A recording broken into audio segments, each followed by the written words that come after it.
Está no Centro Cultural São Paulo e esta sala possui saídas de emergência devidamente sinalizadas, como vocês podem observar no nosso painel. Não precisa desligar o seu celular, apenas use em modo silencioso. Filme, fotografe e poste sempre usando a nossa hashtag Big Festival 2018. Aproveite! Sejam todos bem-vindos ao Big Festival 2018, o maior festival de games independentes da América Latina. Antes de anunciar nosso próximo painel, eu gostaria de lembrar que você pode enviar sua pergunta e somente pelo nosso aplicativo você pode mandar a pergunta. O aplicativo é o Big Festival 2018. É só baixar o aplicativo, escolher a palestra e enviar a sua pergunta. Aproveite também o sinal livre do Wi-Fi aqui do Centro Cultural São Paulo. A partir de agora, produtores e CEOs de importantes festivais internacionais apresentam os focos curatoriais e oportunidades de negócios de seus eventos e contam que tipo de conteúdo brasileiro estão buscando. Interessante, não é? Eu chamo ao palco os nossos convidados. Vou começar por Thorsten Wiedemann, da A.Maze. Welcome. Thank you. Quero convidar também, para fazer parte desse importante painel, John Davis, da BitSummit. Welcome. Thank you. Também quero convidar nossa terceira participante, Camille Kais, da GIFF. Thank you. Quero convidar também ele, que já fez parte ontem no importante painel, Benjamin DeWitt, da VR Days. Thank you, Benjamin. Quero convidar também para esse painel, Ted Floria, da Nordic Game. Thank you, welcome. E por fim, quero convidar Stephanie Berge, da IndieCade. Come on.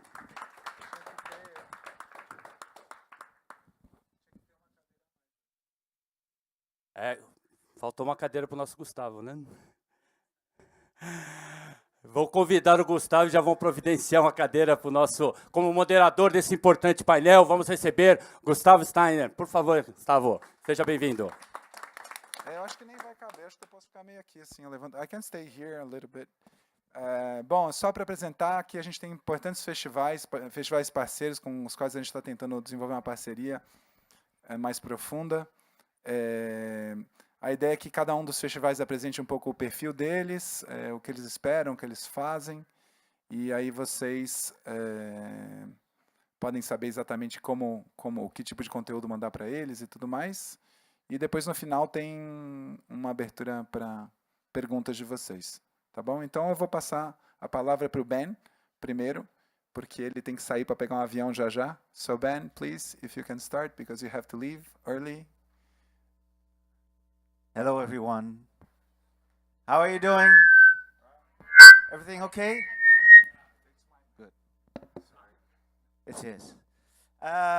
Well, thank you all for having us and for having me. I'm very happy to be here. I love Sao Paulo, so every chance I get to be here, I'll take with both hands. I'm sorry to leave so soon, but I want to be back here with VR Days. VR Days is our event. It's now based in Amsterdam. And it's an event on virtual, augmented, and mixed reality. And it's across all horizontals. So we are not a game festival, but we are a festival that looks at the development of these technologies and how they impact the way we tell and consume stories.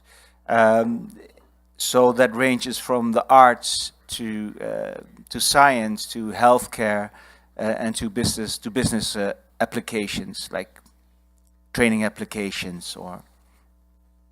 So we're trying to develop new content while we're there. So we give a place to an artist to work on a new work for 2 days, and then over the year we try to foster it and nurture it into a full project so it can present itself the year after. So that's how we try to support content creation.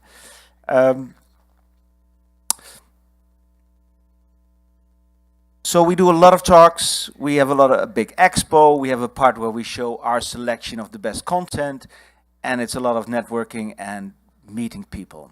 And I think that's very important in this young industry that VR is, or maybe we cannot even call it an industry, but it's we're trying to kickstart an industry because it's at the moment it's totally driven by finance instead of driven by demand. But it's a very exciting space, and I would like to bring it to South America, VR Days Latin America, so 2019 or 2020. That's what I would love to do.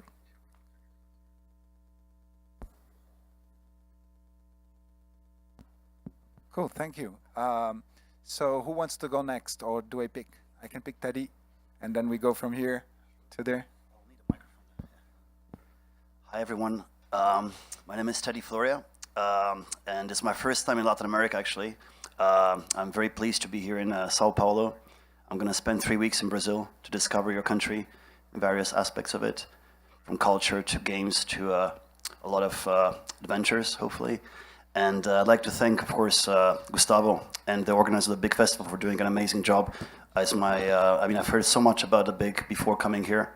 I think they're doing a great promotion at GDC, at Gamescom, at other events, and I was very excited to come. And I must say that my expectations have been fulfilled. It's a good show, lots of good games, lots of good vibe, passion, and I really enjoyed that. I think it's a Latin American sort of emotional take, which goes well with my sort of vision. So thank you for that. Right, so I'm here to talk about Nordic Game, and when I was asked to talk about Nordic Game in 10 minutes, there's so much to say. For me, Nordic Game is, actually I have a presentation. If should I just say slide, or should I press something? Or? I have a thing here. Yeah, thanks. So for me, Nordic Game is not a conference. It's basically a feeling. When I've joined Nordic Game 6 years ago, and mind to say it's going to be our 16th edition next year, so I've been there since 2003, I was struck by complexity of emotions. I mean, I just felt this sort of like, you know, vibe of a, how to say, like a community, a really good sense of community and respect and desire to make games within the Scandinavian sphere with a huge global feel. A lot of like buyers and companies coming to meet with them and to exchange a lot of knowledge. And I think that's something that is very Scandinavian in the sense that in that community, respect and passion, they kind of go well hand in hand together. So as you can see from our logo, the conference is built on knowledge, emotion, and business. And I'm going to talk a bit about each of those. I don't know how this works. Oh, yeah, so we have here some figures. So basically, this year, we just ran our conference a month ago, so we had 2,046 attendees, 872 companies, 49 countries, and that's quite impressive because we started from 100 people and pizzas in 2003. So it was a very small event for the community and just gradually built on the actual success of the games in the Nordic sphere. And going further, I'm really not good with this. Oh, it takes time, right? Yeah. Okay, so basically through Nordic Game we do the conference, but we have also other external events across the world. One of them is the Discovery Contest, in which we go to 14 countries each year, and we run competitions for the game events in which we receive submissions of games, and we decide with a panel of experts, with investors, publishers, and media, which best game will go to Nordic and be featured there. And we try to offer them quite a lot of prizes, from free PR campaigns to marketing advice to also inclusion towards investment schemas, and of course a lot of consultancy. So I'm going to show you a few slides here. This is how the contest looks like, basically, at Nordic Game. There's a panel of experts, and this is the winning game from Finland that has won in season 2. And here, we can play a video for you. This is where we go.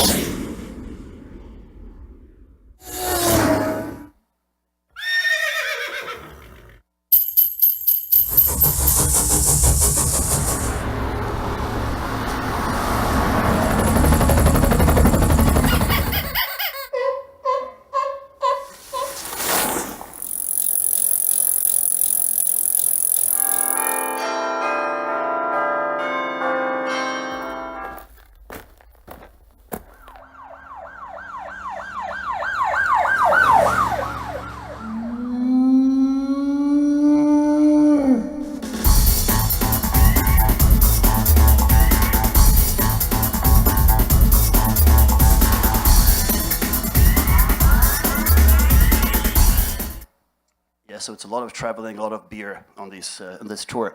This is how the panel looks like. Here we have Martin Balfis from Nordic Film, one of our sponsors from the very big fund of 20 million euros that is given to equity-owned studios in the Nordic region. We have Dan Pearson from Game Industry Biz, Audra from Plan of Attack, Fumito Ueda, famous game designer from Japan, and so on. So we try to always bring some experts that can really give feedback for the games.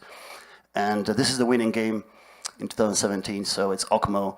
And John Romero said that he loves it, so must be good, right?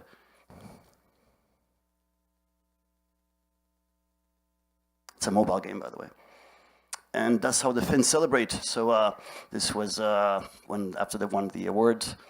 And yeah, so on the business side at Nordic, we have a lot of activities ranging from publisher market, for example, in which we bring publishers from across the world. One of them is in the audience here, Michael from Oasis Games, who was part of it. And they basically meet with 5 minutes with about 70 projects and give them feedback and hopefully do some business afterwards. We also have an investment focus at Nordic through the Games Financing Forum, which is basically matchmaking investors with projects that have raised 100 to 100K to create some synergies for partnerships and feedback. And of course, one of the main pillars of Nordic Game is knowledge. And here, we take a very specific approach to knowledge. We try to be very original by bringing a sort of counterintuitive analysis to content. We try to bring controversial figures. We had Hideo Kojima that came 3 years ago, Fumito Ueda. We bring people that can actually really sparkle debates. And this is Stig Curran with one of his talks. He's one of our in-house speakers. He's really dramatic on stage, and we like that. Has he come to your show at A.Maze? Stig Curran, Thorsten? Has he been, Stig Curran? No. Going back. And this is Fumito Ueda on a sort of presentation Q&A with the massive entertainment founder. And of course, Nordic Game is a lot about emotions. I mean, this comes from our sort of hedonistic take in life and extreme party behavior. We used to run very major parties at GDC, the Nordic Party, at E3, at Gamescom, and that was back in the days when we had a lot of funding from the governments. Now we don't need that anymore, we're self-sufficient, so we do everything within our own territory. So we have 9 evening events, gala dinner for 1,000 people, for example. And this is the gala dinner here. So basically I have just 3-course meal and 1 beer unlimited until the Vikings go nuts. And that's a happy hour that we do at the venue from 5 to 6 on each day. And of course, in the end, it's all about being close as a community, helping each other, and kind of creating this pillar of threesomeness through knowledge, emotion, and business. Thank you very much. Thank you very much. I don't have slides, but I have a video. But first, I'm going to talk a little bit about A.Maze. I'm the founder and director of A.Maze. We started in 2008 with the festival idea, but it was completely not into independent games. It was more like showing something playful, working with media artists, trying to make a network thing. We started in a small bar with 20 people, drinking a lot. Drinking is always the thing. And then having a lot of music. And we just tried to create a kind of a community, because in Berlin, nothing was existing. So I come from Berlin. And so, of course, there were festivals like IndieCade and Baby Castle did some stuff. So there was already some kind of inspiration. But in Europe, there was nothing about it. So nobody was talking about art and games or other media. And all the kind of possibilities we have, how we can express ourselves in this wonderful art form, and nobody was really talking about it, nobody was really funding it. So from 2008 until now, 2018, so we're celebrating 10 years of playful media and A.Maze. The whole festival just grew exponentially. So now from whatever, when we did the first festival about independent games was 2012, and there were 50 people coming, and of course then we had some speakers. It was very nice, very familiar, and we had a nice exhibition, and we had some music. Everything got funded from the Medienboard Berlin-Brandenburg, which was great. So, I mean, budget was very low, but we could do everything very well. It was international as well. We discovered Hotline Miami was the first showcase, 2012 at A.Maze. Flambeer were showing up, giving a talk together. Jonathan Söderström and Dennis Wedin were there. Lots of all the people who are now successful in the indie world were there. So because it was actually the first European event, and Sosov Sosky and all these wonderful people.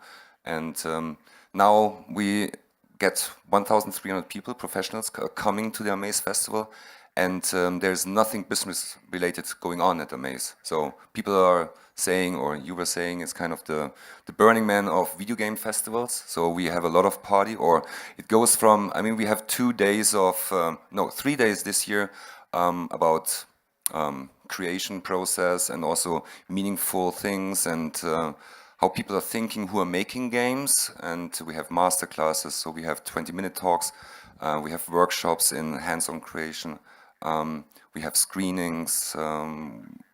And we have, of course, in the evening, we have some music programs. So 4 days of music program, which also bonds the people together. And as well, we in the evening, it starts that the general public is invited, and then they can mingle around as well with the developers. And it's a very successful concept, and it is a lot of fun. And I'm always saying, when you want to do something like that, just do it like you want to see. So, I mean, it's good to listen to people, what they want, but I mean, you are the maker of the festival. You want to be feeling comfortable and not just doing it for other people.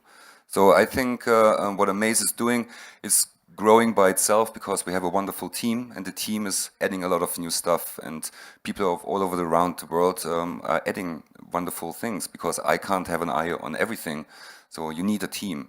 And also what is very helpful, because A.Maze is doing a lot of stuff around the world, like doing something in Palestine. We also did in 2014 a game jam with the Goethe Institute together.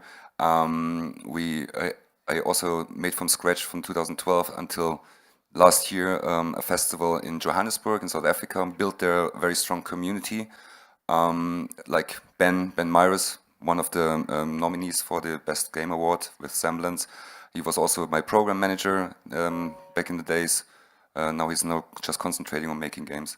And I mean, this is something what makes me very proud, because then I see it makes sense, you know, what I'm doing. Because with all the things, how I want to approach people, it's not something what is perfect, but I let enough space that people are feeling well. And I call it always hashtag positive chaos. And this is something what is very, very open-minded. We want to be inclusive. This is something what I want, and this is why I want to work interdisciplinary and open-minded, and I want to embrace everyone. So we also have VR, of course. When VR is there, we have performance art, we have theater people. So we want to bring the people together, because this is the way how we can actually change as well the medium. The medium should be changed, because I don't want to see any more platformer games actually. So and this is all this kind of stuff is what is changing when more other people from different kind of art and backgrounds are coming to the festival and adding their thing. So that's also why I changed a little bit the thing how I make the selection process, and it's also mixing it with digital art and video games and performance arts and of course music and stage performances, shader art or whatever, making weird GIFs. You know, everything, this is the culture, this is the subculture of the digital age. And this is something what I want. I want to see something like that. I don't want to see just the games industry. And this is the A.Maze festival. Other festivals are doing it different. And maybe this is the unique thing what A.Maze has. So the next festival is going to be in April 2019, from the 10th to the 14th. We also have a submission process for the awards this year. So also if you want to give a talk or something like that, just try to reach out to us. And yeah, maybe we also can work together with a big festival to make some kind of travel arrangements. This would be very, very cool because I want to see definitely more international people as well as people from Latin America. Yeah, and just want to, this is my talk, and I have a 3 minutes video. Can we see the video, please? Thank you very much.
Yeah, at the A.Maze Festival you make a lot of friends and you meet a wonderful community, and you're invited. Just come and check it out. Thank you very much.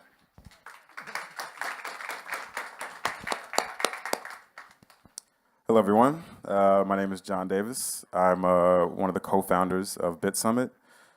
We started BitSummit 6 years ago. It's a indie, we call it a Kyoto indie event. It's in Kyoto, Japan. It was started at Q Games by a couple of us who had a little free time on our hands. We started the event with the aim of, well, two main goals. One was to connect Japanese indies. Unlike a lot of indie scenes around the world, the Japanese indie scene was very fractured, and the devs weren't talking to each other, and it was making it very hard for, I think, them to build a strong community in order to kind of give themselves an international identity. So we wanted to have a place for them to congregate and for the Western media to come and see that there was an indie scene in Japan. And vice versa, we wanted to kind of extol the virtues of indie games that were happening around the world to the Japanese press. So it started out as a very small event. We had about 200 people at the first show, and since then it's grown over the past 6 years. This year we had over 11,000 people in over about 100 games. A great group of sponsors that have come in. We're one of the few events that Nintendo Microsoft and Sony sponsor, so we're very proud of that.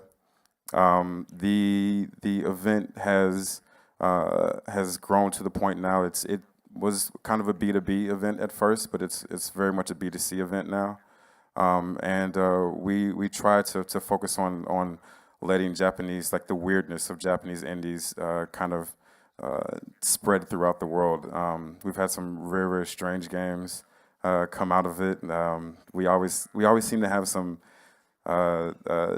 We had a game where someone you use a shampoo bottle as a controller. We've had games where people are fighting with crabs this year.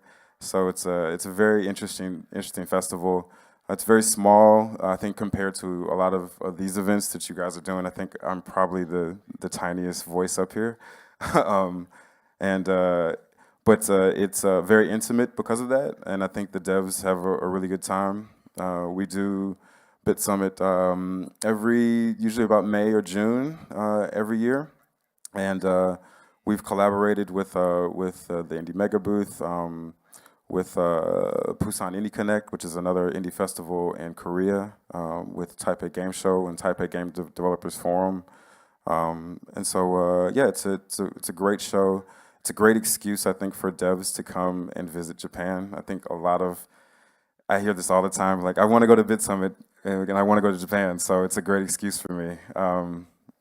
Yeah, the devs come out and they have a really good time, and they get a chance to meet directly with the Japanese press and Japanese consumers and try to figure out if there's a market there for their game. One of the challenges we had very quickly when starting the festival, and I think one of the challenges for Japanese indies in Japan is that indie does not hold the same kind of meaning in Japanese than it does in other languages, I believe. The Japanese perception of indie was low quality. If you're a high quality game or a high quality musician or movie or whatnot, you should be with a big company, with a big zaibatsu and a big publisher. And but we have really tried hard to show that there are burgeoning auteurs and games at BitSummit. We've been very fortunate to have a lot of Japanese big name developers come out and support the show and give us a lot of legitimacy. Suda51 has come out. Yoshida Shuhei, Yoshi P from Sony is always there. Tetsuya Mizuguchi from Enhanced Games. There's a big list of really great developers that have come out and supported the show every year. So we're very proud of that. And yeah, we do an award show as well as part of our submission process. So we open up submissions usually in December or January of every year. And please submit your game and have an excuse to come to Japan when you're selected, because we'd love to have you. Yeah, thank you.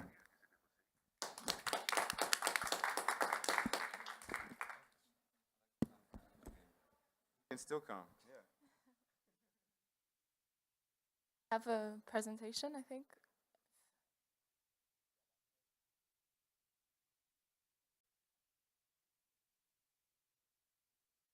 So my name is Camille, and I'm from the Geneva International Film Festival, which is in Geneva, Switzerland.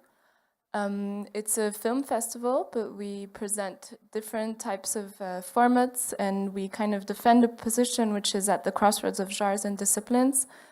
And we have international competitions for feature films, web series, television series, music videos, and immersive works, which is comprises VR, MR, and AR. And I work at the immersive works department and the professional industry department, which is linked to. It's fine. It's okay. There were just nice photos. It was not informative. And so we have been presenting VR at the festival since 2014. So that was one of the first film festivals in Europe that was presenting VR at the time. And we had an international competition since 2016, and it was also one of the first festivals in Europe to have competition for VR. we've presented more than 80 VR works at the festival since then, and we're continuing to grow the number of works each year. We have 10 works in the competition and 15 to 20 works out of the competition. The works that we program are all types of VR works, VR, AR, MR. We have artworks by contemporary artists, we have works by filmmakers, we have works by people who come from the game industry. And last year we've had a game work called Life of Us by Chris Milk and Aaron Coblin that was in our international VR competition. So yeah, we don't really define the genres of the VR we present, which is very important as we're a very transdisciplinary festival. Our professional program is also dedicated to VR with panels and programs that, yeah, trying to talk about digital creation, digital innovation, and with a kind of a humanist approach to technology. And we try to create, to foster encounters and discussions that promote, or that kind of approach critical thinking to the future of the audiovisual scene. And yeah, I was meaning to present the nice pictures, but it's fine. What can I say? So we have an open call, so you can submit. You can submit for it's free of registration. You can just upload your file, and we'll consider every file that is uploaded. And it's until the 20th of August. So you can just go on our website. It's www.gif.ch, and just register your work for the competition. And the festival is in November, from the 2nd to the 10th of November. It's over 10 days, 2 weekends. And there's about 300 works in all the competitions that are presented. So it's quite a big festival in terms of the different types of works and the different types of experiences that you can have there. The VR program is quite important. We have about 600 square meters space to present the VR, and we have also experiences that are outside of our main venue, because we try to present VR in different approaches and different experiences. So we have theater plays, we have multiplayer experiences, and that requires maybe more space and more technical aspects that we can't have in our main venue. Yeah, and then more generally, outside of the festival, our festival works with different other festivals in Switzerland that have VR programs. So we curate VR for different festivals in Switzerland. We create VR for the Ludicious Games Festival, which is a partner to this festival. We create VR for the Locarno Festival. We create VR for the Neuchâtel Fantastic Film Festival. And we also present VR Swiss productions in Cannes and in Montreal, in Boston, South by Southwest. And we try to be active all year long to promote the importance of VR production in Switzerland, because there's actually a lot happening there, even if it's very small. And yeah, I think that's it. Please submit your work. We're very happy to consider new productions from Brazil and South America in general. So feel free to ask me any questions if you have questions at the end on how to submit.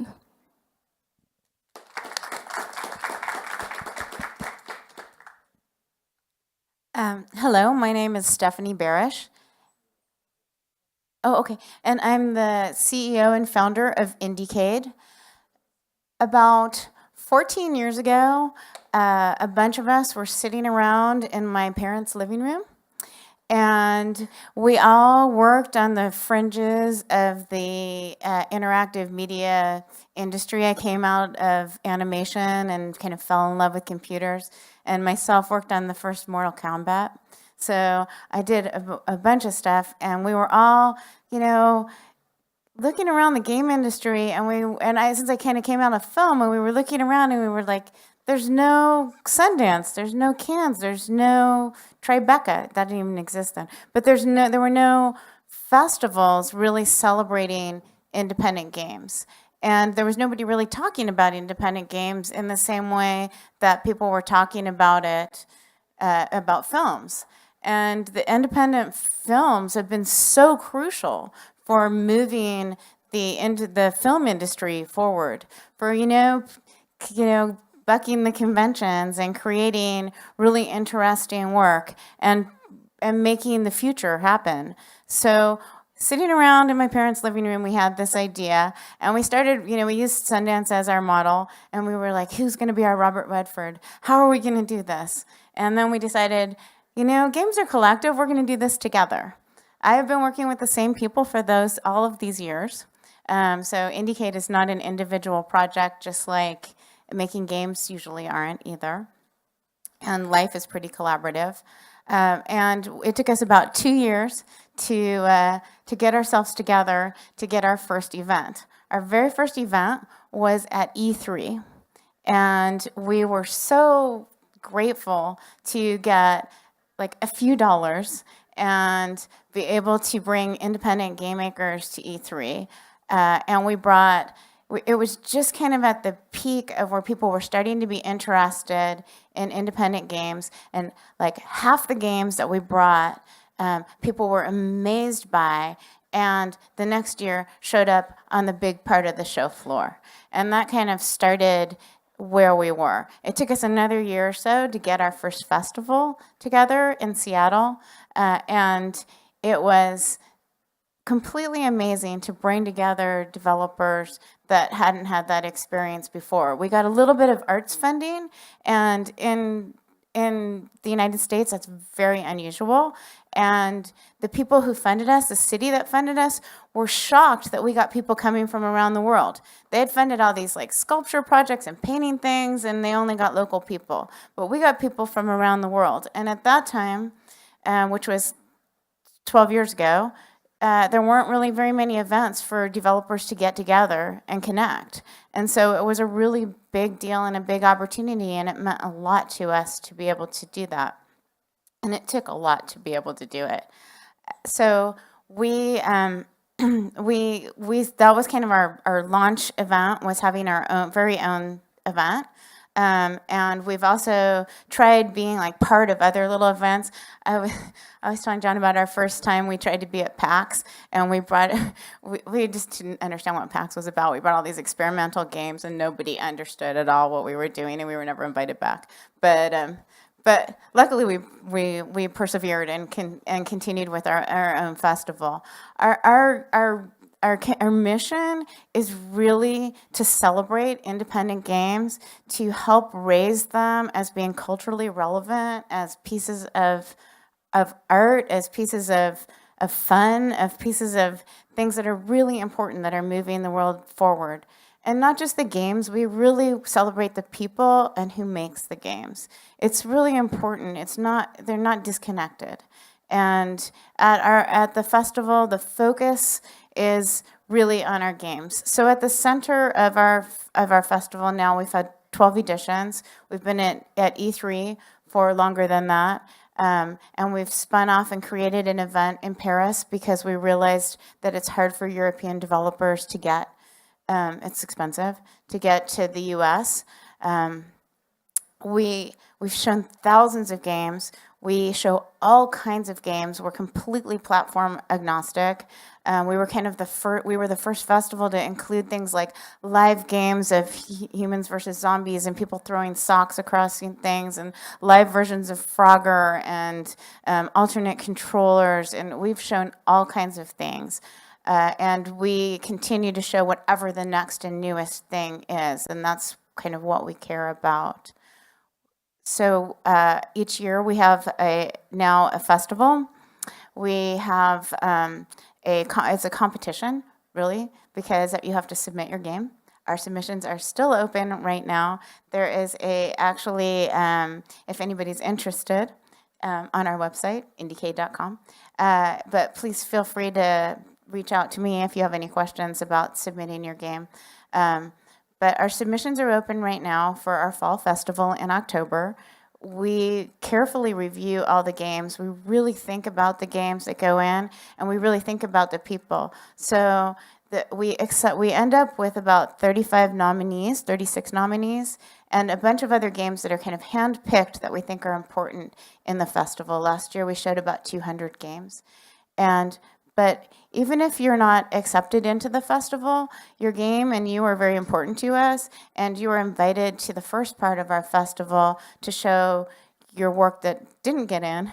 You're to be part of the community of developers that can talk to each other and connect with each other, connect with people, with funders and publishers if that's what you want to do, connect with museums if that's the direction you're going, and just to be able to talk to one another and spend time together, improving what we're all doing together and networking. So part of the submission is also inviting everybody into our community.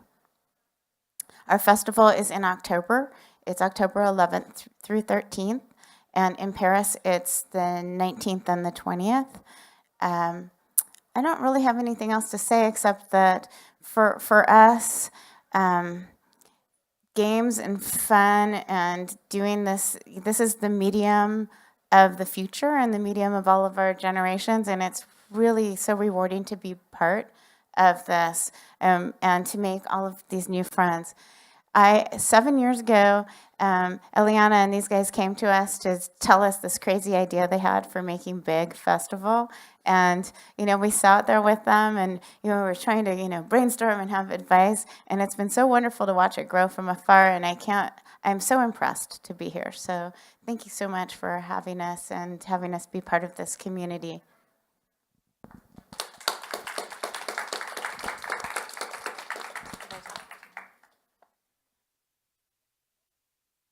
I have the mic, I can talk. I think we have two questions. Aqui embaixo. Okay. Essas duas.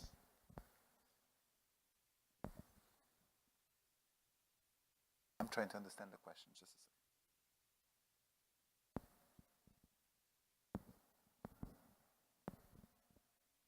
Well, I think it's to whoever wants to answer, but basically the question is, what's the difference? Why are the Japanese games different from other games, and what's the vibe of the Japanese games? And okay. Stephanie, what do you think about that? I'm joking. Why are Japanese games Yeah, different? what's the different vibe and why? Yeah, there's a why here. Yeah. I don't think that's unique to Japan. I think every country has its own flavor with games. The Japanese indie scene has grown from what's called the doujin scene. It's like a creator scene. Japanese creators were really just making stuff in their garages, or not garages in Japan, but in their in their rooms, yeah. The hikokimoris, the guys living by themselves, or salarymen coming home, and not ever thinking to share it with anyone except for going to like big comic markets to show their games there, and then they just go back, and that was it. So they were making things that they wanted for themselves. But I think that's the same in Nordic countries, or anywhere around the world. There's always kind of a local flavor to games, and it's just your cultural differences kind of influence that and guide it. Yeah, I don't think it's unique to Japan. Maybe Japan just has some of the strangest games. Yeah. I think there are a lot of weird games out there. Yeah. There's some strange games. Yeah, I remember in the PS2 era there was a game called Ka, which means mosquito in English, and it was a game about flying around and biting people. But you were doing it to help them. It's like it was like acupuncture as a mosquito. Yeah. It was one of the Simple Series 2000 games back in the PS2 era. Yeah. So and Sony published that. Another question. How do you guys select companies and lecturers to the events that you do? I can start.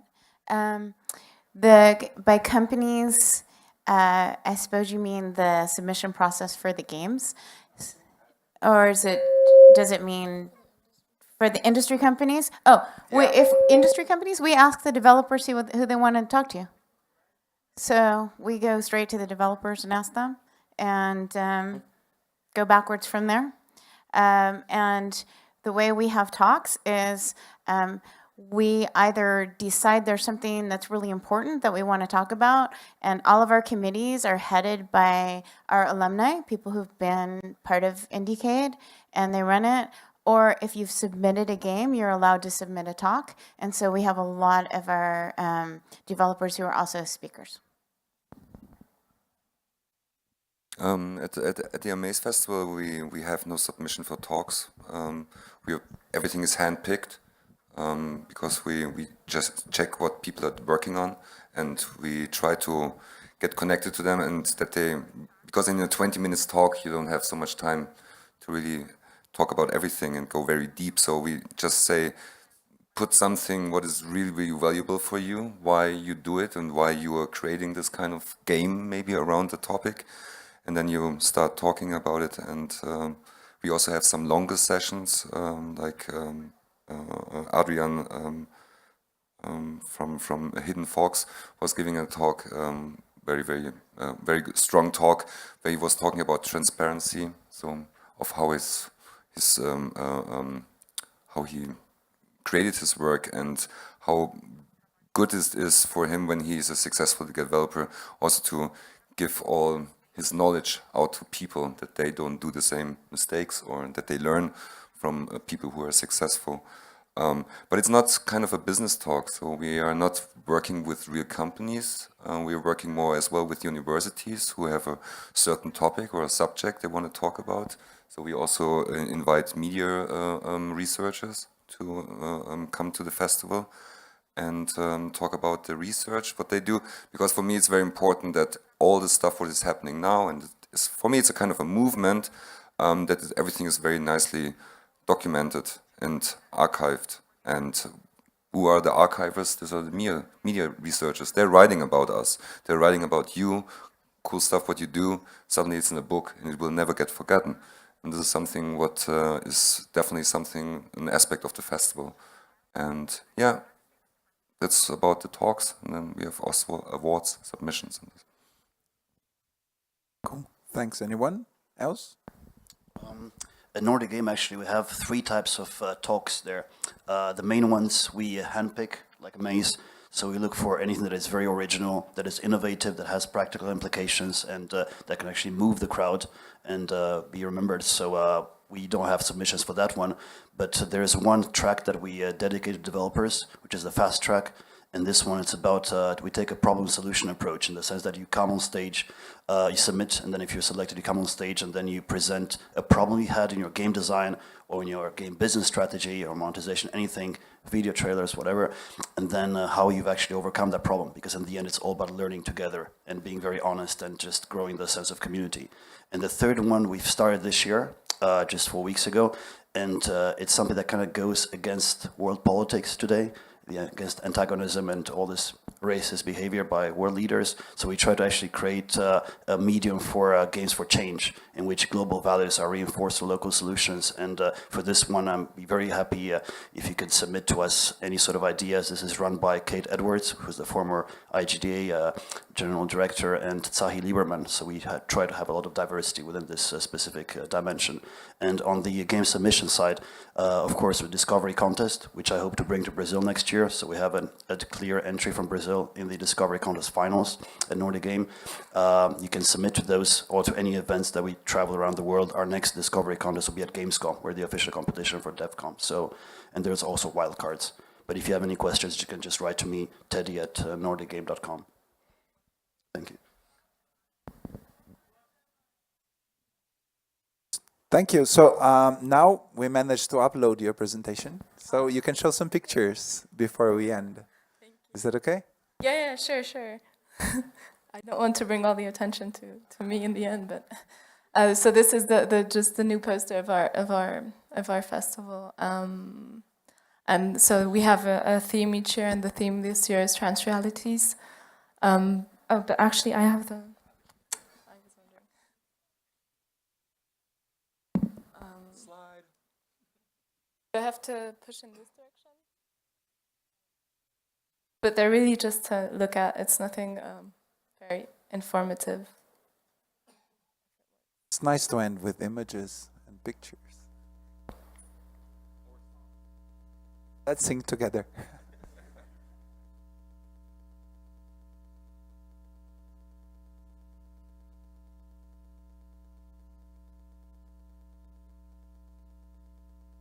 So this was one of the VR installations that we had last year, which was quite interesting. It was quite large-scale installations with artworks as sculptures that had trigger points for VR experiences to start.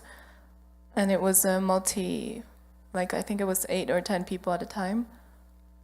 This was our kids program. We have a kids program for VR. I think, yeah, usually it's not recommended under 13, but if the parents insist, you can go and show them. And this is the president of Switzerland experiencing VR for the first time. And so this is the link to our website for the call for entries. I think, yeah, this is enough. Okay, great. Thank you guys very much for being here. Let's hope we continue our conversations and do something together very soon. And let's give a hand to these people.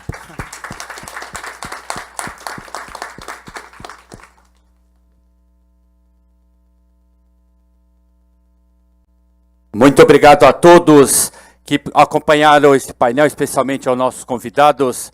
Foi muito proveitoso. Lembrando que a programação do Big Festival 2018 continua. Nosso próximo painel às 14 horas, Big Business, aprendendo com seus erros, com o Super Reginaldo Valadares. Peço a todos que desocupem a sala. Às 14 horas estamos de volta. Não esqueçam de subir a nossa hashtag Big Festival 2018. Até daqui a pouco.